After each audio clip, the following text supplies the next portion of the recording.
Coronavirus, la pandemia. ¿Cuáles son los síntomas? ¿Cómo se transmite? ¿Qué puedo hacer para protegerme y prevenir la propagación de la enfermedad? Nuevo padecimiento que ha encendido las alarmas de los sistemas de salud. Coronavirus, la pandemia. ¿Cómo le va? Bienvenido a un programa más de Coronavirus, la pandemia. Le recordamos que este programa es una producción de la Universidad de Guadalajara que se transmite desde el foro de Canal 44 y que llega a México y América Latina gracias a la señal de las televisoras públicas que se suman a esta emisión. Hoy dedicaremos nuestro programa a hablar sobre las afecciones asociadas a la atención médica, la septicemia y COVID-19. Trataremos de entender en qué consiste este término de septicemia que causa 1 de cada 5 muertes en el mundo. Europa diseña estrategias contra la diabetes, la enfermedad que empuja la muerte de enfermos de COVID-19.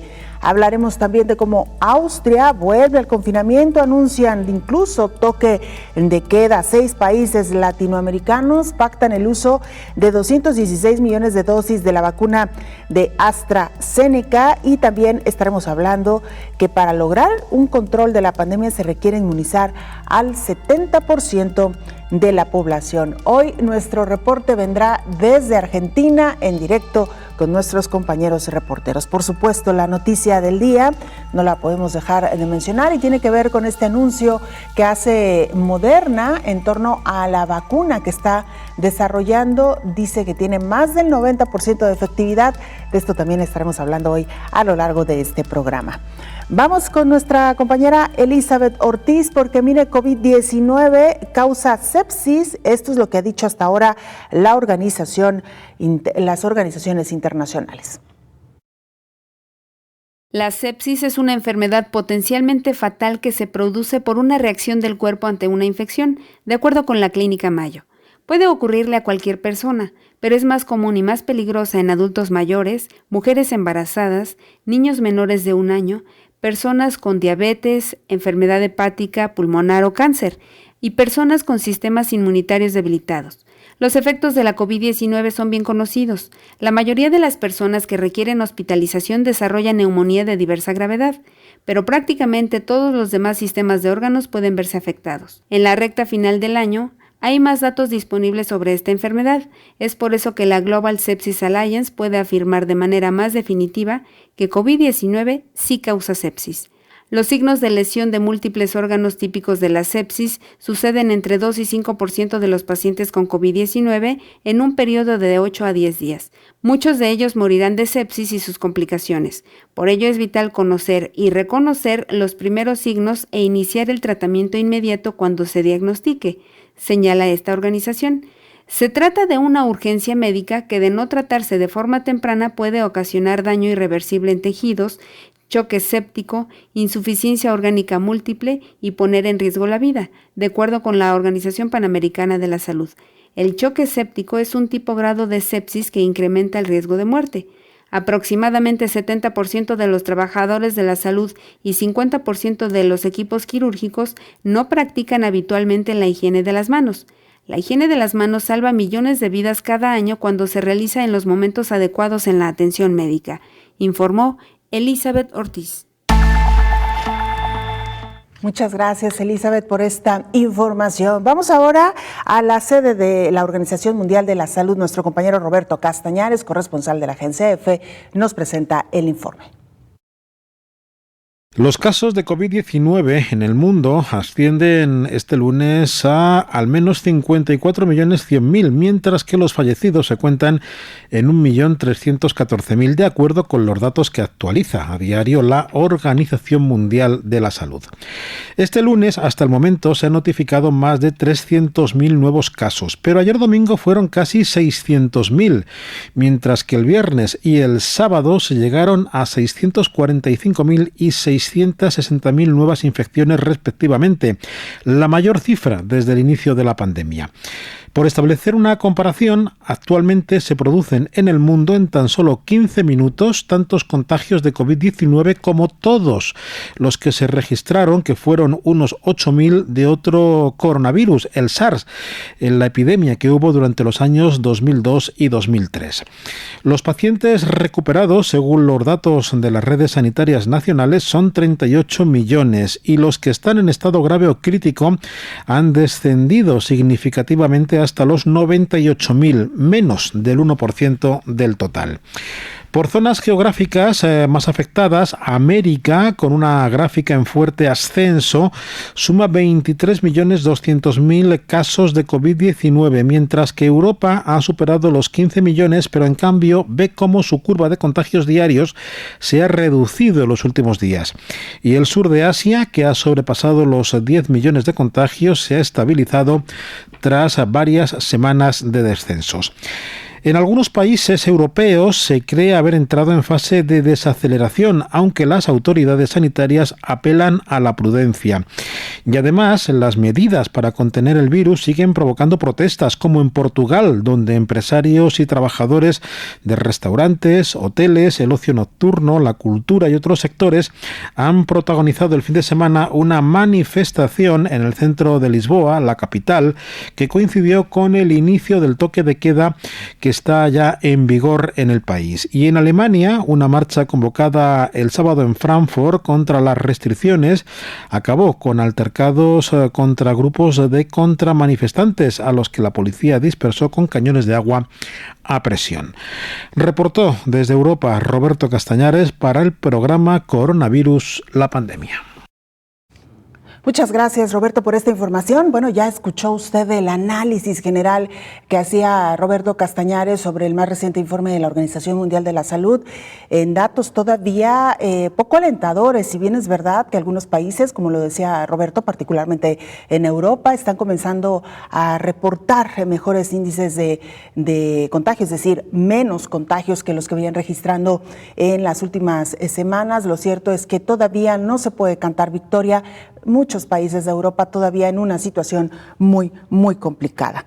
Pero mire, retomando el tema que hoy nos ocupa, la septicemia, padecimiento que causa 1 de cada 5 muertes en el mundo, ni más ni menos. Escuchemos de nueva cuenta a nuestra compañera Elizabeth Ortiz. Diversos estudios señalan que la septicemia mata a 11 millones de personas cada año, entre ellas muchos niños, pero además causa discapacidad a otros millones más. El primer informe de la Organización Mundial de la Salud sobre la septicemia revela que las deficiencias graves en materia de información dificultan los esfuerzos por hacer frente a millones de muertes y casos de discapacidad debidos a la septicemia, especialmente en países de ingresos bajos y medios. La mayoría de los estudios publicados se han llevado a cabo en hospitales y unidades de cuidado intensivo en países de ingresos altos, lo que aporta poca información para el resto. Incluso el uso de diferentes definiciones de septicemia, criterios de diagnóstico y códigos de alta hospitalaria hace que sea difícil determinar la verdadera carga mundial. La septicemia aparece como respuesta a una infección. Si no se reconoce a tiempo y gestiona con prontitud, puede provocar choque septicémico, insuficiencia multiorgánica y la muerte. Los pacientes críticamente enfermos con una modalidad grave de la COVID-19 y otras enfermedades infecciosas corren un mayor riesgo de evolucionar hacia una septicemia y morir. Los supervivientes de una septicemia tampoco están fuera de peligro. Solo la mitad de ellos se recuperarán por completo. El resto morirá antes de que haya transcurrido un año o se verán afectados por discapacidades de larga duración. La septicemia afecta de forma desproporcionada a poblaciones vulnerables, neonatos, embarazadas y personas que viven en entornos de escasos recursos. Aproximadamente 85% de los casos y las muertes conexas ocurren en estos entornos. 49 millones de casos anuales ocurren en niños, 2.9 millones de muertes se reportan al año, 49% de los pacientes con septicemia atendidos en unidades de cuidados intensivos contrajeron la infección en el hospital, 27% de las personas con septicemia en hospitales y 42% en unidades de cuidado intensivo morirán. Por cada 1,000 mujeres que dan a luz, 11 experimentan graves disfunciones orgánicas debidas a una infección o mueren, informó Elizabeth Ortiz. Muchas gracias, Elizabeth, por esta información, y como siempre nos da muchísimo gusto saludar al doctor Héctor Roel Pérez Gómez, infectólogo. En esta ocasión lo extrañamos aquí en el foro, pero lo tenemos vía telefónica. Doctor, qué gusto saludarlo. ¿Cómo está? Hola, querida Belén, buen día, qué gusto saludarte, y de igual forma a nuestra amable audiencia. A la orden siempre. Gracias, doctor. Pues hoy estamos hablando precisamente de la septicemia, doctor. En términos generales, ¿qué entendemos por septicemia y qué es lo que lo provoca, doctor? Bueno, la septicemia es una infección grave. Habitualmente ocurre por bacterias, pero también hay hongos que pueden provocar septicemia. Y ahora se ha empezado a describir un síndrome de sepsis causada por coronavirus. Entonces, se puede decir que es una infección grave causada por bacterias, por hongos, por virus ahora, y en la cual se pone en alto riesgo la vida, porque esta infección grave puede afectar a múltiples órganos y sistemas, y frecuentemente se acompaña de otro concepto que conocemos como bacteremia. La bacteremia es precisamente la presencia de bacterias en la sangre, y estas bacterias pueden llegar hasta el torrente sanguíneo a partir de una infección en algún sitio corporal. Por ejemplo, puede ocurrir a partir de una infección pulmonar, puede ocurrir a partir de una infección gastrointestinal, puede ocurrir a partir de una infección en cualquier sitio. Ahora, cuando es causada por bacterias, se dice bacteremia, pero cuando es un hongo, por ejemplo, se dice fungemia. Es la presencia de microorganismos en la sangre, y cuando un paciente ahora adicional a la bacteremia empieza a tener, por ejemplo, hipotensión arterial, puede empezar a tener una disminución en la perfusión de sangre a los diferentes órganos y sistemas, ahí se dice que el paciente se encuentra en septicemia o sepsis grave. Y cuando el paciente después de esto tiene hipotensión arterial, es decir, caída de la presión arterial, pero además que es difícil de controlar con la administración de líquidos, entonces se dice que el paciente está entrando a un estado de choque. Y cuando este estado de choque ya no se puede controlar con medicamentos conocidos como aminas y líquidos, se dice que el paciente está en un estado de choque refractario, y luego viene una siguiente etapa conocida como falla orgánica múltiple o falla multiorgánica. Entonces, Belén, en conclusión de esta primera pregunta, un paciente que tiene sepsis grave, un paciente que tiene septicemia, habitualmente transitó por varios momentos de una infección. Primero, infección probablemente localizada a un sitio, luego bacteremia o fungemia cuando se trata de un hongo, o viremia cuando se trata de un virus. Luego, estado de sepsis o septicemia, y luego estado de choque refractario, y finalmente falla multiorgánica. Esas son, digamos, las etapas de los síndromes de sepsis severa en un paciente, que puede presentarse como complicación de alguna otra patología o por la presencia de múltiples invasiones durante una estancia hospitalaria, por ejemplo. Claro. Doctor, pues muy interesante esta primera narración, esta primera explicación. Vamos a hacer nuestra primera pausa, si le parece, y regresamos para resolver algunas dudas y, por supuesto, seguir profundizando en este tema en un contexto tan importante como una infección causada ahora por el virus del SARS-CoV-2. Con esto regresamos después de la pausa, doctor.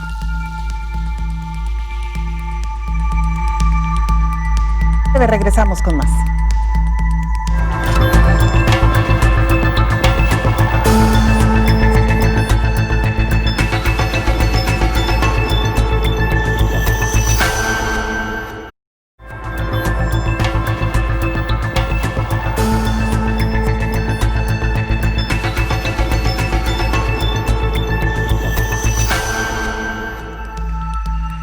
Regresamos a este programa especial de coronavirus, la pandemia, y retomamos nuestra charla con el doctor Héctor Raúl Pérez Gómez, infectólogo. Doctor, entendemos entonces que en términos generales podríamos decir que la sepsis o la septicemia es una complicación de una infección que surge inicialmente en un paciente.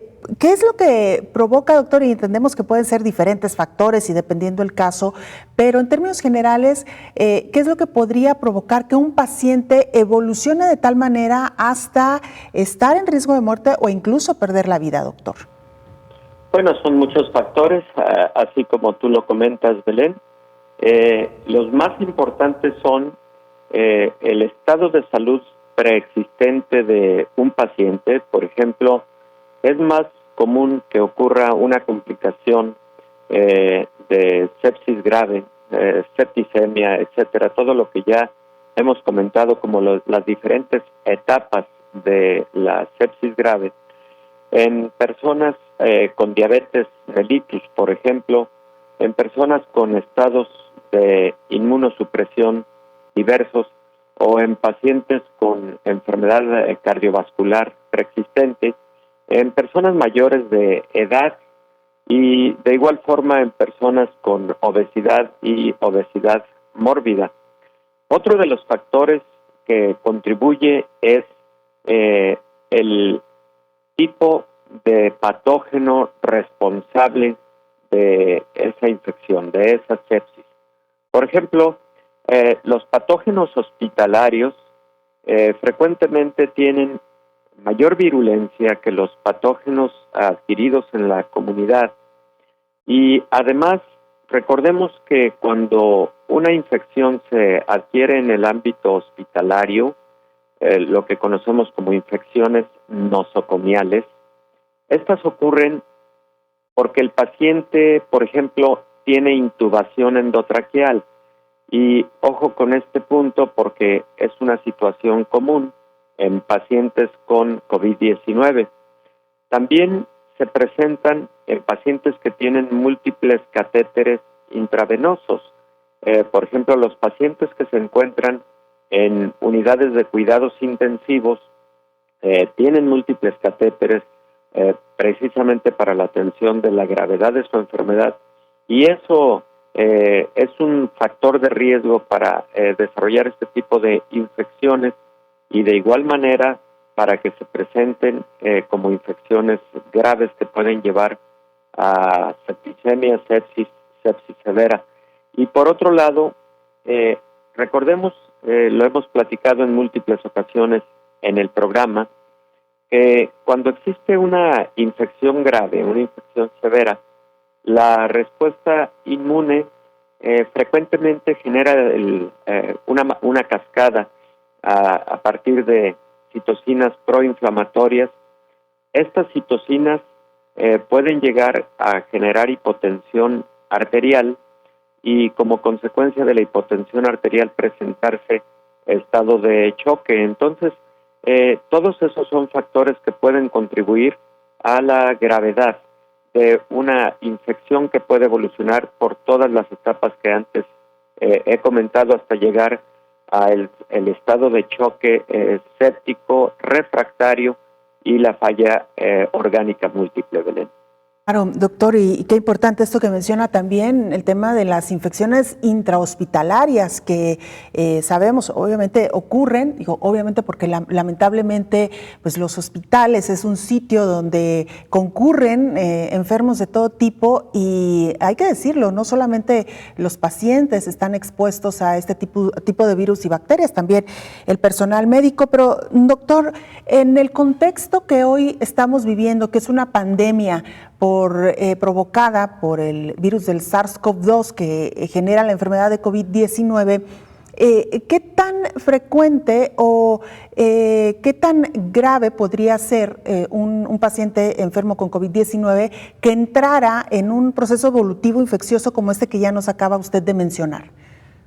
Mira, Belén, primero recordarle a nuestra audiencia que aproximadamente el 15% de las personas con COVID-19 llegarán a un hospital. Habrán de requerir hospitalización por la severidad del COVID-19.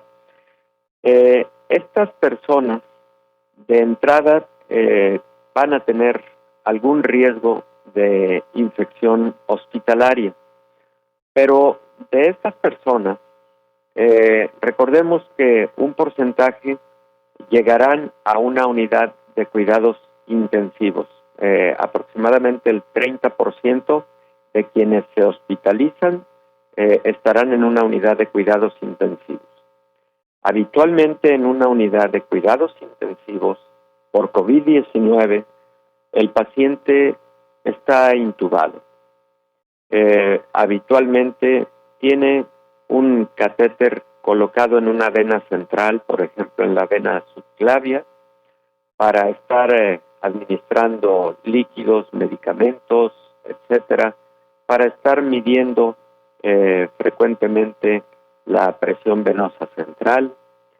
Frecuentemente tendrá otro tipo de catéter para estar tomando exámenes de laboratorio, ahí particularmente para estar tomando gasometrías y para estar midiendo la presión arterial de manera continua y permanente. Frecuentemente ese paciente en una unidad de cuidados intensivos tendrá una sonda urinaria, un catéter urinario y en fin, todos estos procedimientos van representando un riesgo adicional para tener una infección hospitalaria. Entonces, las infecciones hospitalarias de alguna manera están altamente relacionadas a estos procedimientos invasivos, aun cuando se sigan los protocolos y las medidas más cuidadosas y disciplinarias de protocolos para la protección de infecciones hospitalarias. Aún bajo esas circunstancias existen el riesgo de desarrollarlas. ¿Cuáles son las infecciones hospitalarias más frecuentes? Bueno, las infecciones urinarias asociadas a catéteres y luego las bacteremias precisamente asociadas a este tipo de catéteres intravenosos o intraarteriales y las neumonías asociadas a ventilador. En ese orden, los pacientes con COVID-19 tenemos perfectamente identificados como pacientes de alto riesgo para desarrollar infecciones hospitalarias. ¿Qué porcentaje de pacientes con COVID-19 desarrollan infecciones bacterianas secundarias y particularmente en el ámbito hospitalario? La respuesta es aproximadamente el 28 a 30%, o sea, en esa proporción tan importante y sobre todo quienes se encuentran en unidades de terapia intensiva. Otro de los motivos, recordarás, Belén, hemos platicado en múltiples ocasiones que los pacientes graves por COVID reciben medicamentos como dexametasona, que es un corticosteroide antiinflamatorio potente, pero que pueden generar inmunosupresión. Y está perfectamente identificado que la proporción de infecciones hospitalarias, por ejemplo, o incluso fuera del hospital en pacientes con COVID, puede ser más alta cuando estos pacientes están recibiendo corticosteroides como dexametasona, y entonces a estos pacientes de forma muy particular debemos mantenerlos bajo un monitoreo continuo al respecto de signos o síntomas de alguna infección bacteriana secundaria o asociada al COVID-19. Muy interesante, doctor, esta explicación. Si le parece, vamos a ir a una siguiente pieza informativa y luego regresaremos con usted, doctor, después de la pausa. Con todo gusto, Belén. Gracias. Bueno, continuamos. Pacientes con diabetes desarrollan complicaciones que los llevan a la muerte. Ya nos lo explicaba hace unos momentos el doctor Héctor Raúl Pérez Gómez, por qué algunos pacientes son más propensos a desarrollar algún tipo de sepsis o septicemia. Escuchamos a nuestra compañera Rocío López Fonseca. En el marco del Día Internacional contra la Diabetes, que se conmemoró este fin de semana, la ONU recordó que las personas con diabetes son más propensas a sufrir enfermedades graves o a morir a causa de la enfermedad por coronavirus. El director del organismo internacional, Antonio Guterres, advirtió que cada vez son más las personas con diabetes. Según la Organización Mundial de la Salud, de 1980 a 2014, la cantidad de diabéticos adultos pasó de 108 a 422 millones, es decir, que la tasa de afectación a la población adulta a nivel global se incrementó del 4.7% al 8.5% durante ese periodo. Estas cifras reflejan el aumento de los factores de riesgo asociados con la diabetes como el sobrepeso o la obesidad. La diabetes es una de las principales causas de ceguera, insuficiencia renal y ataque cardíaco, accidente cerebrovascular y amputaciones de miembros inferiores. Y la pandemia de COVID-19 ha provocado un dolor adicional a quienes requieren atención y tratamiento regulares y tienen dificultades para acceder a las terapias para su afección, informó Rocío López Fonseca. A propósito de la diabetes, Europa diseña estrategias contra esta enfermedad, la enfermedad que empuja lamentablemente a la muerte a muchos pacientes con COVID-19. Aproximadamente 64 millones de personas, o el 7% de la población en Europa, tienen diabetes y casi un tercio de ellas padece de discapacidad visual o ceguera debido a la retinopatía diabética. Muchos países ya tienen una forma de exámenes de la vista para las personas con diabetes, pero a menudo estos no se organizan sistemáticamente con una ruta de detección para todas las personas y no cuentan con los recursos adecuados. El método de detección más eficaz implica la fotografía digital de la retina, pero si esto no es asequible, los médicos capacitados pueden evaluar a los pacientes utilizando otros métodos. Muchos países ni siquiera mantienen una lista o un registro de personas con diabetes, lo que significa que es posible que algunos no sean convocados a un examen de detección.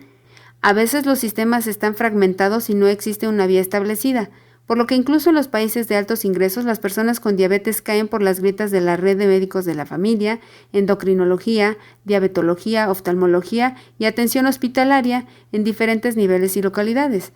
Desde antes del COVID, la diabetes ya era un problema de salud pública. Los países tienen distintas estrategias para contrarrestarla. Por ejemplo, Escocia estableció un registro electrónico de pacientes. Cada médico general tiene el software y los especialistas tienen acceso a los datos. También cuenta con una iniciativa para tener una clasificación más sofisticada utilizando las últimas tecnologías de inteligencia artificial. El objetivo es mejorar la calidad y la gestión del riesgo clínico, informó Elizabeth Ortiz. Vamos a hacer una pausa muy breve, regresamos con mucha más información.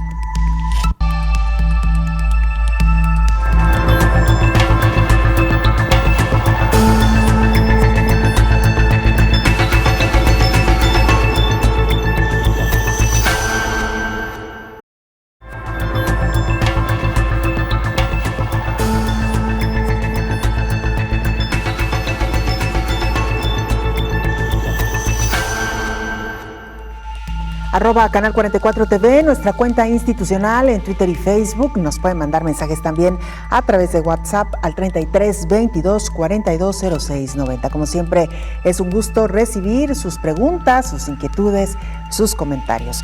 Vamos ahora hasta Argentina. Nuestro compañero Rodrigo García Melero, corresponsal de la agencia EFE en este país, nos presenta el informe. Rodrigo, qué gusto escucharte. Adelante con la información.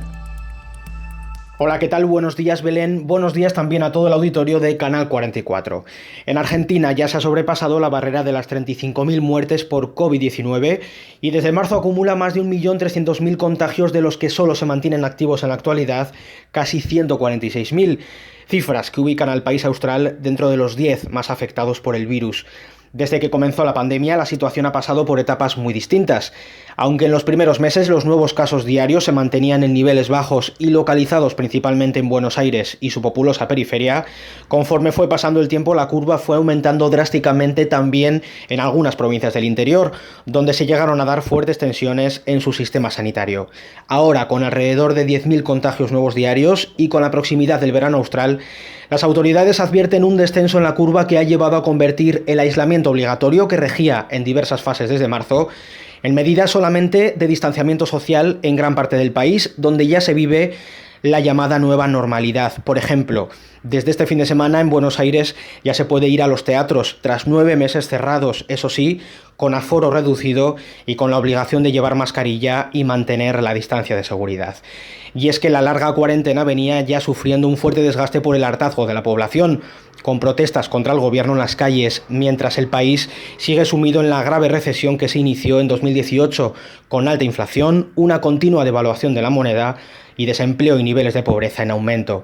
Sin embargo, el ejecutivo de Alberto Fernández insiste en que la cuarentena ha servido para preparar los hospitales y lograr que no acabaran colapsando, a la espera de recibir las remesas de vacunas ya adquiridas. Un gobierno, por cierto, en el que gran parte del gabinete se encuentra aislado después de que dieran positivo 2 contactos estrechos del presidente y algunos de los ministros. Reportó desde Argentina para el programa Coronavirus, la pandemia, Rodrigo García Melero. Gracias, Rodrigo. Vaya información esta que nos comparte nuestro compañero corresponsal de la agencia EFE Argentina en los últimos meses, con cifras muy preocupantes de contagios y lamentablemente de muertes también. Y sin embargo pareciera que en las últimas semanas, debido a que este número ha reducido paulatinamente, se han podido reabrir ya algunas otras actividades. Por ejemplo, los teatros, que hay que decirlo, son de las actividades que se han dejado casi al final de la fila en medio de esta pandemia de COVID-19. Nos referimos en general a los espectáculos que concentran a una cantidad importante de personas y que regularmente se dan en espacios cerrados, teatros, conciertos, incluso las salas de cine. Bueno, así las medidas que hoy por hoy está tomando Argentina. Y mire, Austria vuelve al confinamiento, anunciaron incluso un toque de queda.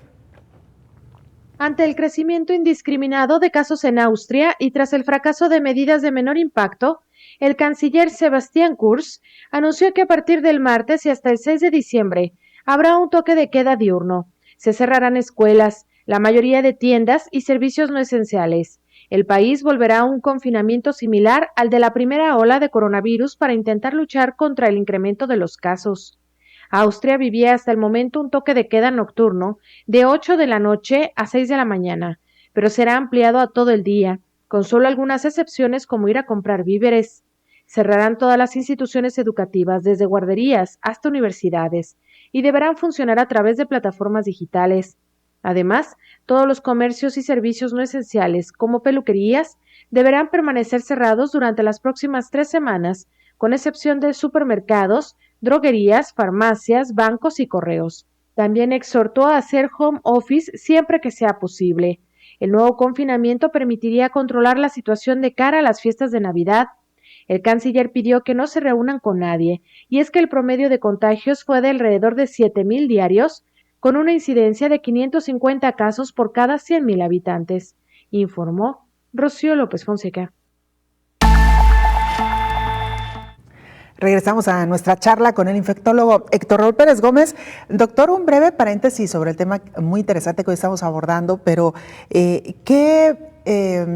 pues iba a decir, ¿qué mareados nos trae esta pandemia, por decirlo menos, doctor? Porque vamos y venimos en países y cada vez que regresamos a un país la situación ya cambió. Argentina hace apenas algunas semanas en una situación muy preocupante.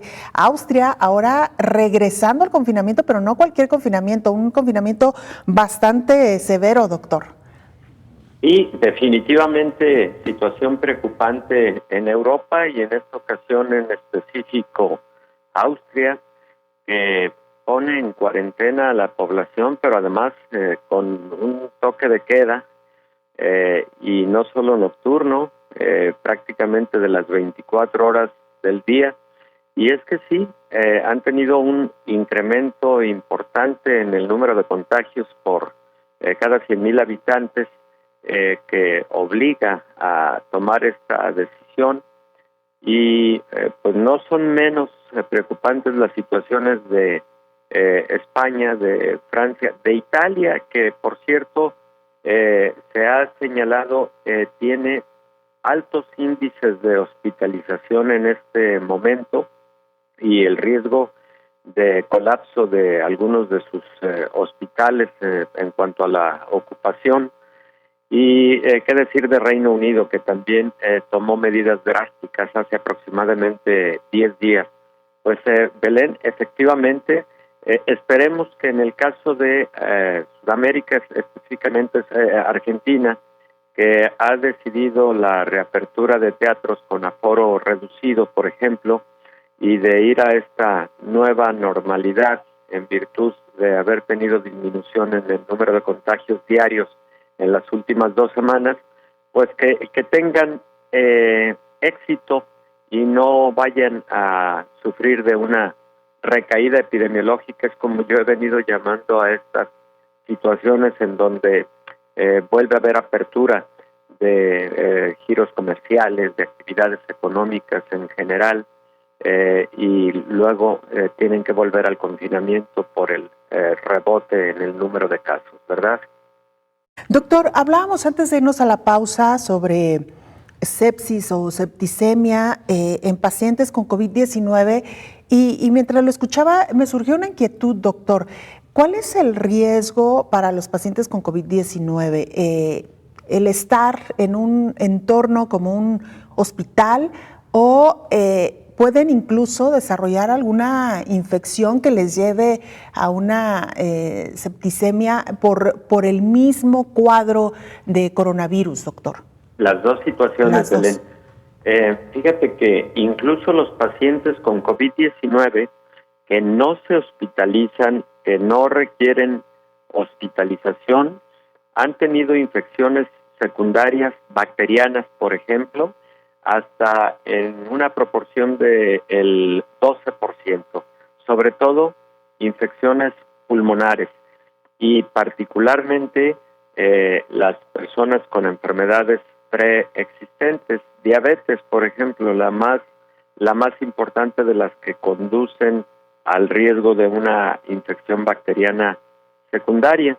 Y en el caso de los que se hospitalizan, decíamos antes que esta proporción puede alcanzar hasta el 30% en las unidades de cuidados intensivos y aproximadamente entre el 10 y el 15% cuando se hospitalizan en áreas diferentes a cuidados intensivos, en áreas COVID, pero no de cuidados intensivos. Entonces, en los dos escenarios, Belén, y en particular, creo que las notas informativas que escuchamos de parte de Rocío López Fonseca y de Elizabeth Ortiz hace unos momentos son muy interesantes porque nos las ofrecen en el contexto del Día Mundial de la Diabetes, que fue el día 14, el sábado pasado, 14 de noviembre, en el contexto de una enfermedad que hoy por hoy está afectando de manera global al 9% de la población y que cuando hablamos exclusivamente de la población adulta se presenta hasta en el 12% de manera global. En México tenemos una de las cifras más altas de diabetes desde el punto de vista porcentual de la población, alcanzando hasta el 12% de la población general en nuestro país. Entonces, si a esto añadimos la pandemia de COVID-19 y consideramos que la mayor parte de casuísticas, incluidas las casuísticas en el propio país, en México, nos hablan de que la primer enfermedad que puede generar gravedad en pacientes con COVID-19 es la hipertensión arterial y otras enfermedades cardiovasculares, pero inmediatamente enseguida está la diabetes mellitus. Entonces, en un país con porcentajes tan altos de diabetes, pues no es de buen pronóstico el COVID-19 en coexistencia con esta enfermedad metabólica que es la diabetes mellitus, porque puede conducir efectivamente a infecciones bacterianas secundarias, a sepsis grave, y esto puede incrementar la mortalidad en COVID-19. Doctor, nos da la impresión, y esto por información que algunas veces nos llega, que los pacientes con algún tipo de infección grave, como estas que estamos hablando, evolucionan muy rápido, doctor. ¿Es así o hay alguna buena noticia en cuanto a los tratamientos que se pueden seguir ante un paciente que está cayendo en un cuadro como este, doctor? Mira, Belén, precisamente los médicos debemos estar muy alertas ante este fenómeno, porque algunas de ellas sí pueden evolucionar de manera muy rápida. Entonces, el paciente con COVID-19 hospitalizado debe tener revisión permanente sobre esa posibilidad de desarrollar infecciones secundarias. Por ejemplo, hay exámenes de laboratorio que te pueden orientar a si un paciente de esta naturaleza está iniciando con una infección bacteriana secundaria. La realización de radiografías o tomografías durante esa estancia hospitalaria te pueden orientar sobre la posibilidad de que haya una infección por bacterias o por hongos adicional al COVID-19 en el pulmón de estos pacientes, y como consecuencia pues debemos iniciar tratamiento con antibióticos o con medicamentos antifúngicos, que son para los hongos precisamente, de manera oportuna para evitar esta rápida evolución hasta el estado de choque séptico y falla orgánica múltiple. Esa situación debemos estarla revisando día con día.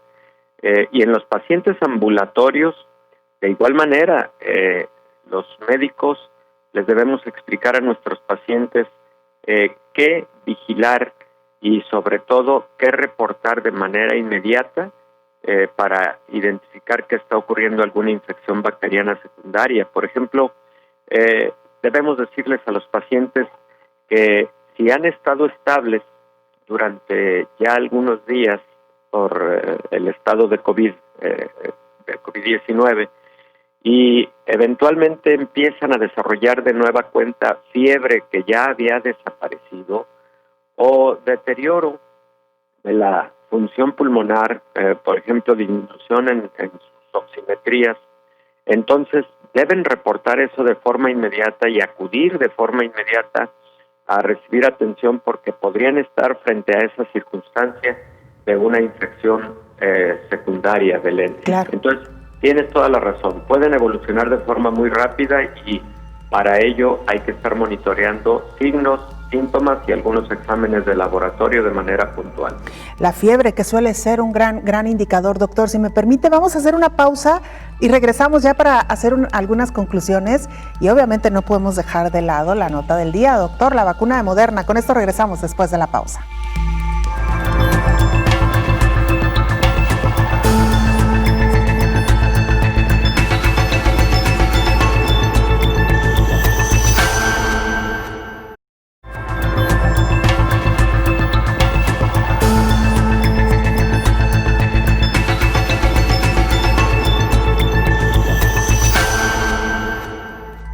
Estamos de regreso ya entrando a la recta final de este programa especial de coronavirus, la pandemia. Doctor, una muy breve conclusión sobre el tema que hoy nos ocupa, y algo importante que usted decía, estar muy pendiente de los signos y síntomas que presentan los pacientes con COVID-19, porque podrían estar alertando sobre una infección secundaria que aumentaría el riesgo de muerte en estos pacientes, doctor.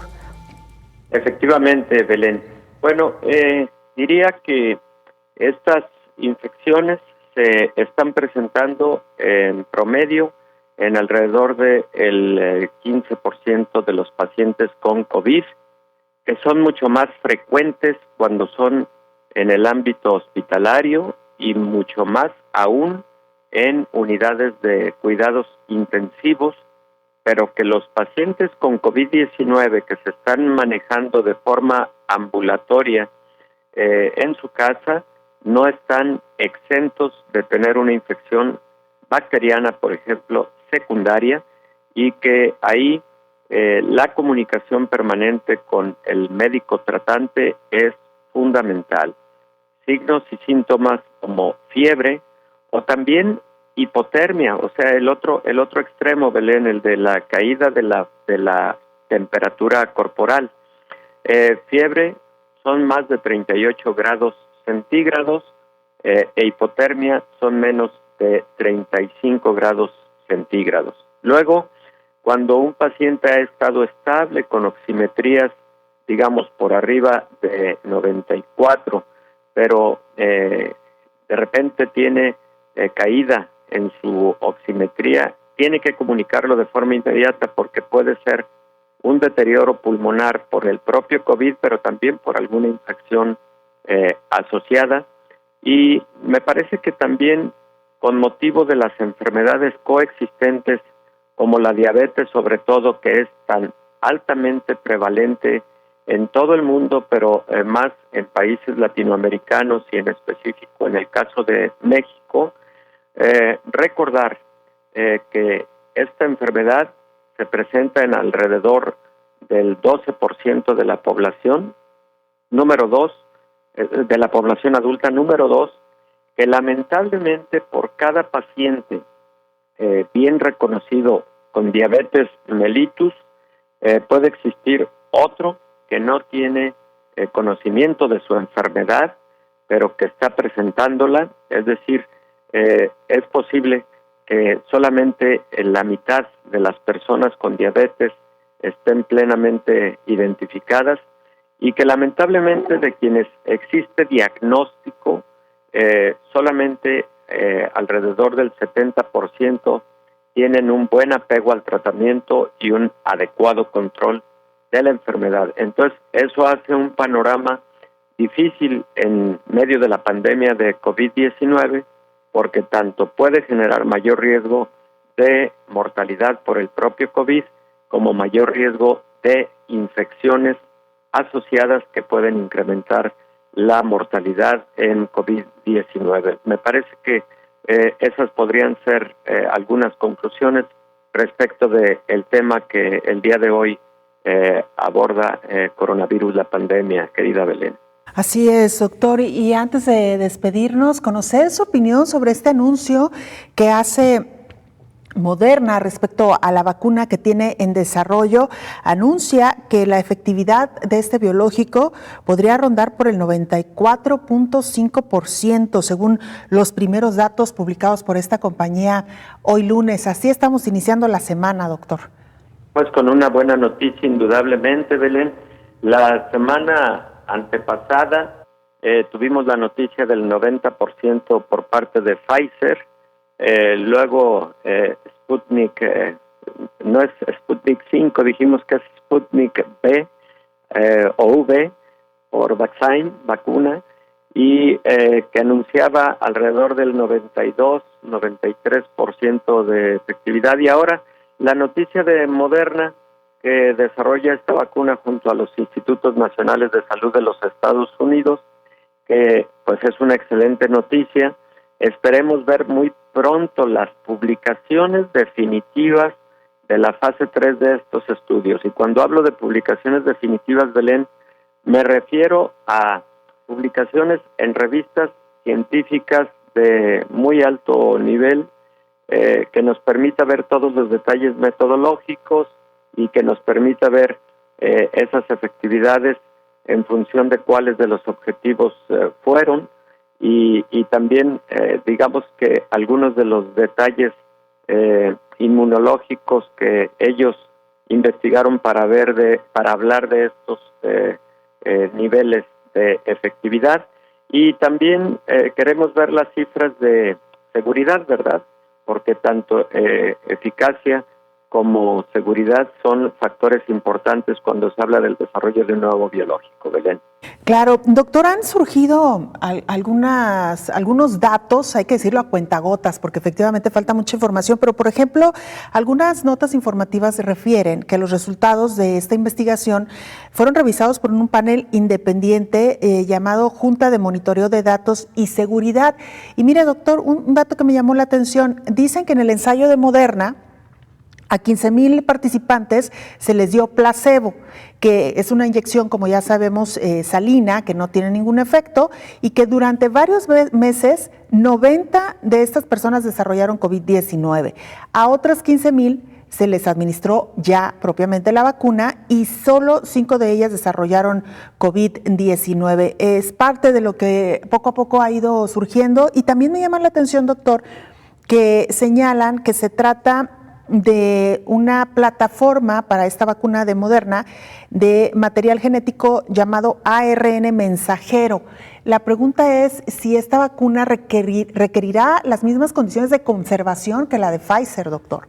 Es muy probable, Belén, y esa es una muy buena reflexión de tu parte, porque para conservar estas vacunas que se desarrollan a partir de plataformas de RNA mensajero, se requieren temperaturas muy bajas, incluso en algunos casos temperaturas absolutas de menos 70 grados centígrados. Entonces, para poder distribuir estas vacunas a nivel mundial, pues va a ser necesario que los países implementen redes frías, pero con este tipo de refrigeradores que bajan a temperaturas absolutas.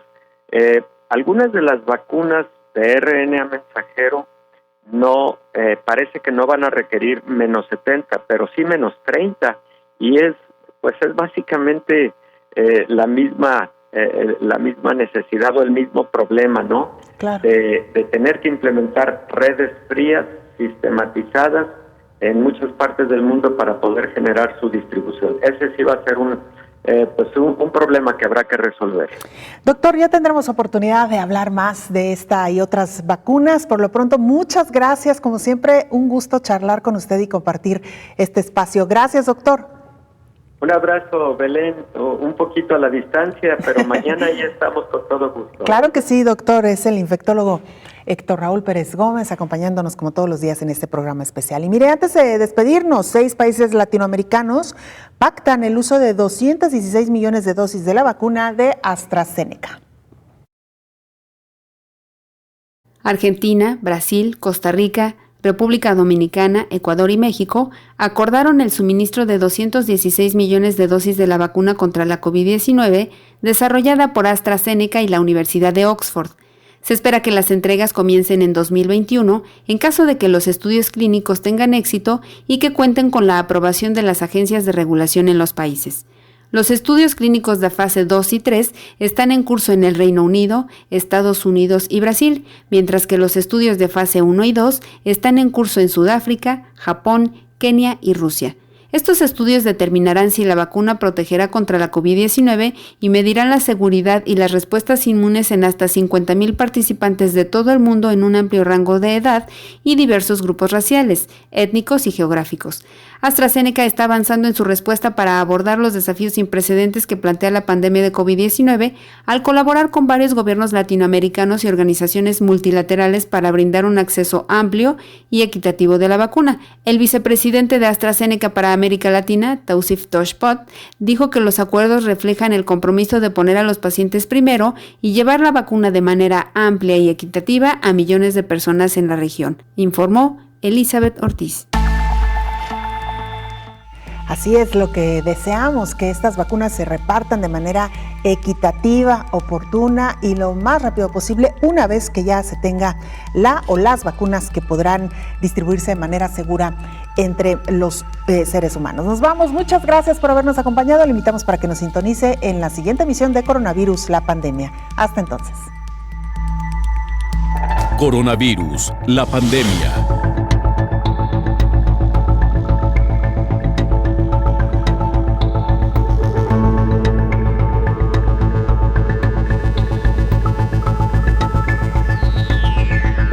Coronavirus, la pandemia.